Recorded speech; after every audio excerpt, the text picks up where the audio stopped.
What does HIM stand for? Oh, we started as a Black Sabbath tribute band. They stole their name off of a horror movie, so we wanted a horrific name, which we definitely invented by calling ourselves His Infernal Majesty. And a lot of people thought that we have something to do with Satan. Very Dungeons and Dragons. Well, exactly, but that wasn't the case, and a lot of religious people that thought that we have some malicious intent. Putting the pentagram on your album didn't help things. It's called a heartogram. It's a heartogram. That's right. That's what you're famous It's for. the These yin and things. yang thing. I beg your pardon. I heard you about should these. definitely, yeah. Yes, I heard they're on everything now. Yes, nearly. So, but you know, a long name, stupid name, pseudo-satanic, and we just shortened it up. So it's making fun of all that stuff, really. Well, I grew up with listening to Ozzy Osbourne and Iron Maiden. And have you met Ozzy since? I have actually, yeah. And he was quite a gentleman. I really don't. I'm really. What do you say? A hermit. Ozzy and Sharon have been up here many times. As have Kelly and I'm such a fan myself. The rest of the family. But I'm not. See, I used to do a lot of screwing around with my medication because. Jack is sure doing great these days too. He's been up here just recently, and Ozzy and Sharon were up here like within their first week of filming. And they brought cameras in here, and they were like, we got this crazy thing. They're following us around, and they really didn't know what to make of it all. I feel like I've been abducted by aliens and just let down again. And that was before anything went to air. So there we were. Well, let's hear "Wings of a Butterfly." Why don't you send us out to that? You go ahead, send us out. Oh yeah. So the band's called HIM. From Finland, and this song that's going to change your life, hopefully. It's called Rip Out the Wings of a Butterfly. That is Wings of a Butterfly. HIM, Ville Valo in here tonight. You can tell he's popular because no one can call Loveline with anything other than calls about him. Oh they are jamming the phone lines. Here's Brittany. Brittany? Okay, sorry. She's overcome.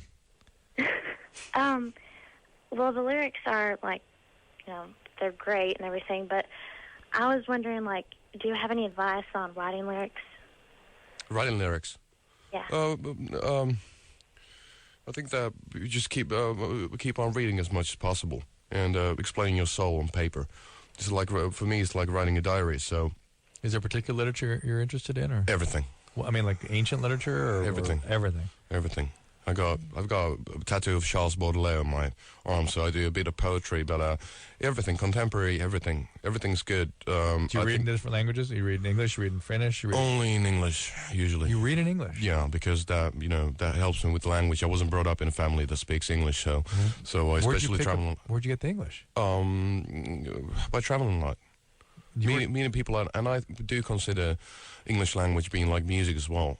It's about the tonalities of it, and thank God I was brought up in a country that they never dub anything on TV, so it's always subtitles. So you have an English accent, though. Well, yeah, but because of what, I don't know. You never had formal schooling in English. Bits and pieces, but it's very formal. It's very sort of like level 1 grammar, so to speak. Yeah, grammar, bits and pieces of words, but to know what an apple is. But that's about it. Crazy. I mean, your English is impeccable. Working on it. Thank you, sir. I consider it to be a beautiful language, and I consider English. Most people are sort of disdainful of English. No, I think that English has been raped with the bad use of it. It's the Americans. No, I'm not saying that. I'm saying everybody in the world. It's like bad dialogues in movies that affect people. I think there's something. It's a very fruitful language if you know how to use it well. My father in Finnish has always been he's been what I call a verbal acrobat, and I love the impact you can have when you use a language right. Right. It's a very interesting thing. That's my main hobby besides the music. Language. English. Yeah. Is there standout authors for you? Not really. You said a Frenchman. You said Baudelaire. Well, Edgar Allan Poe is one of my favorites. I love that stuff. Colonial America. Stuff like that. I consider that to be really, really interesting. But as I say, I read everything. Yeah. Huh? So exactly. Who's Edgar Allan Poe? Seriously? Huh? Seriously? I'm saying that a lot of our audience probably has no idea what you guys are talking about right now.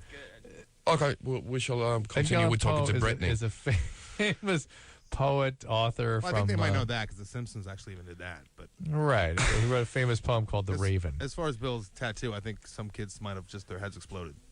Oh, well. That was awesome. Charles Baudelaire. He's a fellow who Baudelaire? wrote Baudelaire. He's a fellow who wrote a French fellow who wrote The Flowers of Evil, who everybody should read, especially everybody who's been young and sort of like bored of their life and thinking about dark things and thinking about what they're going to do next. It's It's a poem or it's a very life assuring collection of poems.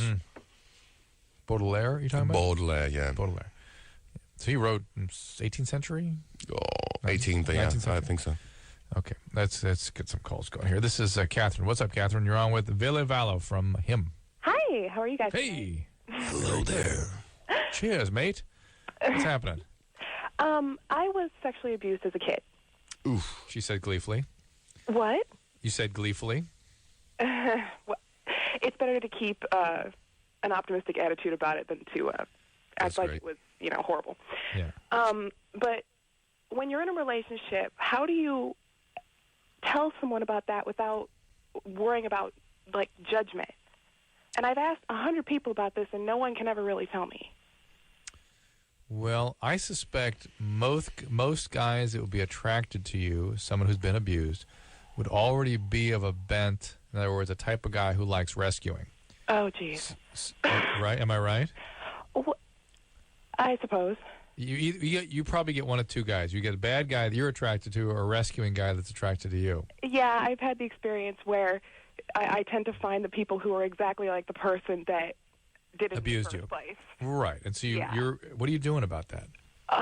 Well, I mean, I've had therapy and all the rest of it and blah, blah, blah. Are you still able to, have the attractions changed, or are you able to read or contain those attractions? I just kind of stopped allowing myself to be attracted to anyone. Okay, all right. And you're still doing therapy? Yeah, when I feel like it. All right. Well, so one of the things you can do is maybe go around with guys that you're not so very attracted to. Because those Okay. guys are less likely to be the abusive types. But the ones that are attracted to you, who sense your sort of injured inner core, are going to be the guys that are into rescuing. And the guys that are into rescuing are going to be sort of tantalized by the abusive. God, that sounds so sick. Not in a sexual way, but in a sense that they'll feel like, oh, it's okay, I'll be here for you. This is something I'll rescue you. The guys get into that. I think that there's something in between as well. To be brutally honest with you, I have been in a relationship where that lady has been sexually abused when she was a kid, and I think Really? that sharing and talking about it is the best thing. It doesn't.